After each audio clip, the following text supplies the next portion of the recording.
सबों को जय यीशु। संत यूहन्ना के सुसमाचार अध्याय 16 का वचन संख्या 33 में ईसा मसीह हमें बताते हैं, संसार में तुम्हें क्लेश सहना पड़ेगा, परंतु ढाढ़स रखो, मैंने संसार पर विजय प्राप्त की है, विजय पाई है। कृष्ण में प्यारे भाई और बहनों, इस वचन में प्रभु हमें बताते हैं कि मैं संसार को जब विजय पाया हूँ तो तुम लोग भी मुझ पर जो विश्वास करने वाले हैं, तुम लोग सबके मेरे संतान हो, तुम लोग भी विजय प्राप्त करोगे। तुम्हारे जीवन में जो कुछ भी करो तुम विजय करोगे, क्योंकि संत यूहन्ना का पहला पत्र अध्याय 5 का वचन संख्या 4 में कहते हैं, ईश्वर की हर संतान संसार पर विजय होते हैं। वह विजय जो संसार को पराजित करती है वह हमारा विश्वास ही है। कृष्ण में प्यारे भाई और बहनों, प्रभु यीशु मसीह बोलते हैं संसार पर वो विजय पाए हैं। उसी विजयी यीशु पर विश्वास करने के द्वारा संसार में हर एक ईश्वर की संतान विजय प्राप्त करेंगे। हमारे जीवन में कभी भी ये मत सोचिए कि ये होगा कि नहीं, ये मिलेगा कि नहीं, ये सफल होगा कि नहीं, ये सवाल मत कीजिए। प्रभु यीशु पर विश्वास करते हैं कि प्रभु यीशु हमारे लिए जी उठे हैं, वो हमारे साथ हैं, हमारे लिए संसार में विजय प्राप्त किए हैं। इसी वचनों पर विश्वास करने से हम लोग जरूर विजय प्राप्त करेंगे। यूहन्ना का पहला पत्र अध्याय 3 का वचन संख्या 8 में कहते हैं, ईश्वर पुत्र इसीलिए प्रकट हुआ है कि वह शैतान का कार्य समाप्त कर दे।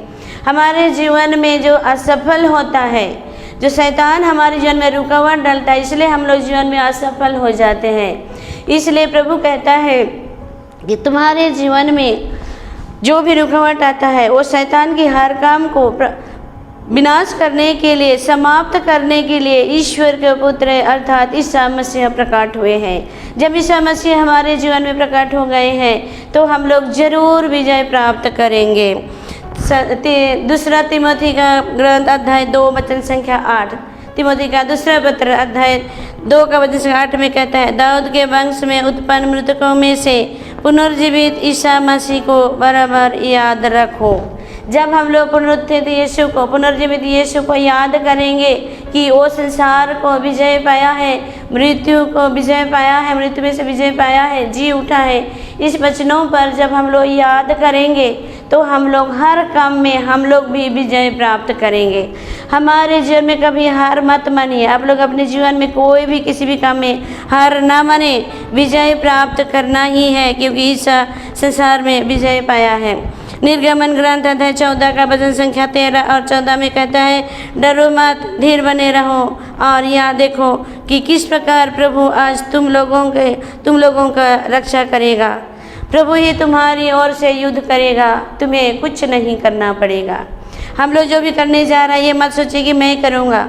जो भी करने जा रहे हैं प्रभु के हाथ में सौंप दो, प्रभु करेगा सब कुछ, और प्रभु हमारी ओर से युद्ध करेगा तो हम लोग जरूर विजय प्राप्त करेंगे, इसमें कोई संदेह नहीं है। इसलिए आप सबों को इस वचनों के द्वारा प्रभु राह दिखाता है कि ईश्वर की सभी संतान संसार में विजय प्राप्त करेंगे। एजिकेल के ग्रंथ अध्याय 37 का वचन संख्या 1 से 10 में पढ़िए। नबी एजिकेल के ऊपर ईश्वर ने अपना हाथ रखता है और कहता है कि इस सूखी हड्डियों के बीच में भविष्यवाणी करो और उसमें जीवन आ जाएगा। वो ईश्वर की आज्ञाओं को पालन करते हुए ईश्वर के निर्देश के अनुसार नबी एजिकेल ने भविष्यवाणी करता है और सभी सूखी हड्डियों पर जीवन लाने में कामयाब हो जाता है।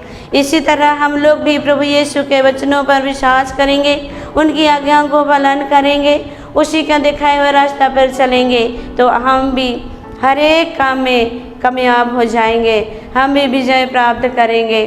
कृष्ण में प्यारे भाई और बहनें, आप लोग जो टूट गए हैं, निराश हो गए हैं, दुश्चिंता में पड़े हैं, उन सबों के लिए हम सबको हमारे डिवाइन लव रिट्रीट सेंटर की ओर से अब सबों के लिए प्रार्थना करते हैं कि आप लोग भी हर एक काम में कामयाब होंगे। सबों को जय यीशु।